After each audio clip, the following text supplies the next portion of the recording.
me ask you a question, man. How long has it been? How long was you out on the streets for? Since last June. What was that appointment you went to yesterday? It was intake for the family shelter on Division Street in Appleton. They had some bed openings, and I got a bed in there. I'm out the street now in the shelter. Congratulations, man. I think I'm more excited than she is because this has been a long time coming. You know, we've been talking about this for a minute now, right, Amy? Yeah. What's happening, Midwest Street Talk fam? Welcome back to another powerful episode where we shed light on the real stories of the homeless, addicted, and mentally unstable. If you're new here, hit the subscribe button and join the Street Warriors where we stand up for those who need a voice. Let's get it. All right, man. So thank you for kicking with Midwest Street Talk, man. Back with an update, man. Who do I have here today? Amy. Amy. Okay. So yesterday we left off with you going to an appointment, and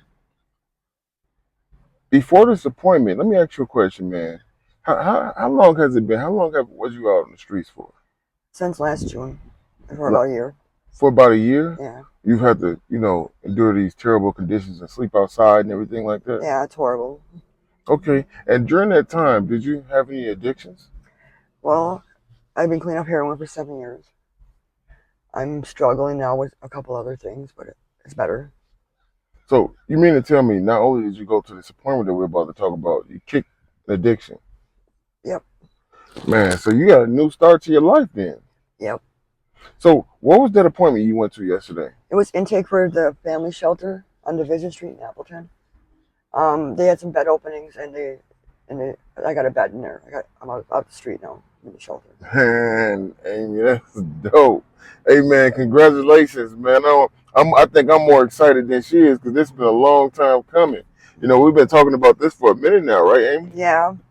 And then this is a big accomplishment because it is, because like normally I don't ask for help and I just deal with things, and for me to actually humble myself and ask for help and keep persistent on it and keep on track and still deal with the streets, it's a big thing for me. Yep. And then now we're setting goals to, get that apartment. Yep. Now I got to work on getting a place. That's how her brain's moving, guys. Her brain's moving at 100 miles an hour right now. Like, she's already talking about a place. And I like people like her because she's goal-oriented and she actually, you know what I mean, it's serious. Like, I've seen people that say they're going to the shelter, but they bring their habits and everything with them. But I want to shout Amy out because, you know what I mean? She cut it off. And I want to let her know that, we're here. We're here with you. I'm here for you. And I don't care what kind of bumps you have, what kind of falls you have. That's what, as long as you can see up, get up. Yeah. That's what you just got to do. Don't let the streets eat you. You got to take charge of your life, and enough's enough. And some people don't know until they reach the rock bottom. I reached my rock bottom, and I was just done. And that's dope. So Amy, there was a few things, a few notes that I had you take before you went in the shelter. Do you have those notes with you? Some of them, yeah. I got to remember. Sure. Take your time. A lot of it they said for case management. So they said some of those questions, like, you should take the case management? Yeah, okay, well, the overflow, there's no overflow. It's just you're a number on the list, and as it moves up, that's when your bed opens. There's no passes, no family visits, sadly. The only time you can get overnight pass there is for an emergency. Okay. Which kind of sucks because I think that you should be able to work towards it, but that's okay. Okay. They do breathalyzers. Okay. And if they think you're under influence anything, they will kick you out. So it's pretty strict there, but sometimes structure is what I need. So, and let's see what else. Like, you gotta save 30% of your income. They do help you try to find housing and jobs and stuff like that. It's their case management thing. They make a whole thing for you to do a whole program. Okay. Maybe any meetings, they help you plan everything out. And then, like I said, within 6 months, they want you to have your own place, pretty much. Man, I think that's... But you will get kicked out for the littlest thing. It's super strict. Like, a person got kicked out for arguing last night. What? Yeah. Man. Talk about discipline. They're like a little bit of step out, a notch higher, huh? Well, you got all kinds of personalities there. There's men and women too on top of it. Sometimes some personalities don't match. So, what is last night was your first night? Yes, I woke up to a woman staring at me today. Oh wow. It was weird, but that's okay. Last night, yeah, was you can come and go as you please from 6 a.m. to 10. Mm-hmm. You just got to check in, check out. You're smoking on the property, but you got to check in and check out for that. There's regular meal times, 6 to 7 or something like that is breakfast. 5:30 is dinner. Mm-hmm. You can't have no snacks, nothing, which sucks because I want to eat all the time. But You got that big old purse. You can't sneak none in. no, they check your bags. Oh wow. They check you, but like I found out like last night when I was like kind of keeping an eye on that. They only check you one time. You know, and I feel like they should check certain people more than one time. But it's kind of cool. But yeah, so maybe I can. So go ahead. I'm sorry. Also, they help you with like busing and stuff like that. You know, the bus passes for your appointments and stuff. So I find out Monday or Tuesday. I forget which one. I gotta look at my papers at the shelter, but the case management thing, and that's more for the other questions that you want answered. Okay, that's what's up. And then we'll do a later update. So, but like if you want structure, just keep on it. Like the shelter here, the family shelter does help you as long as you stay clean. Now you had some questions, right? Some questions that I couldn't answer that I really didn't find on Google. I actually stopped searching. But maybe some of the folks can respond to you in the comment list about you being able to keep your inhaler and your diabetic medicine. At the shelter, they said I couldn't have my glucose tablets on me because it's a medication. They help in the office. Well, I have like a blood sugar problem, hypoglycemic, so when I need them, I need them. So we're gonna check into that. Also, they were giving me crap about keeping my inhaler on me too, which I feel you should be able to. But we're gonna work through it because I didn't have doctor approval. So now we're gonna work through it though. Okay, I like that. I like the fact you said we're gonna work through it. So I see Chuck. Shout out Chuck. I see Chuck calling. I gotta get Chuck a call back. I got some decent news for him today. So what are your have you set goals other than the apartment? Like you got any goals for a job? My main goal right now is to see about my benefits, and if something happens where I don't have them, I'm gonna go to work. Save as much money as possible and get a place. Okay. Yeah. You plan on staying in the Appleton area? I was thinking Neenah or Nashville. Okay, it was Appleton. Same difference. Yeah, well, it's a little smaller town, you know. Right. And the rent's cheaper there. Okay. Or like maybe they can even hook me up with like a clean, sober living type thing. Right. That makes sense. And I think maybe just going out of shelter, that might be a good thing for me. Right. Yeah. Just coming off the streets because you still have those thoughts. Yeah. And those urges. I mean. Yeah. So, I didn't speak to you on camera about this, but I never asked you about your relationship with your daughters. Well, it's up and down. I talk to them as much as possible. I really don't want to. My family's very difficult, complicated. Okay. Because I kind of actually want to. I know how much you care about your daughter and stuff. So, like, let's so happen to say she's seen this video. What would you say to her or your daughters? Like, what would you say to them? I'd say I'm doing my best I can to stay clean. You can check out the shelter where I'm at. It's on Division Street in Appleton. They'll tell you right out. It's a sober living, pretty much. And I'm trying to get my life back on track so I can have these back. And how do you feel about them? I love them. Stop making me cry. Aww, yeah, it's okay, Amy. She's a strong woman. She don't like to show any emotion, but it's okay to let the emotion go. I'm here for you, okay? We're gonna mend that relationship. We're gonna talk slowly but surely. It's one step at a time. You know what I mean? It's one step at a time. But yeah, look, I want to show them first before I even tell them. In person. Yeah. Because my oldest daughter, because of my past drug use and stuff, seeing is believing with her. Yeah, and she's strong and stubborn like you, right? Oh, she's worse than me. Her nickname for me is Little Hitler, so. Oh my God. Wow. And look how much joy it brings when you talk about them. I do. I love them to pieces. And earlier, I'm going to go ahead and mention it, but just in case the daughter sees, she says she's doing this for you guys.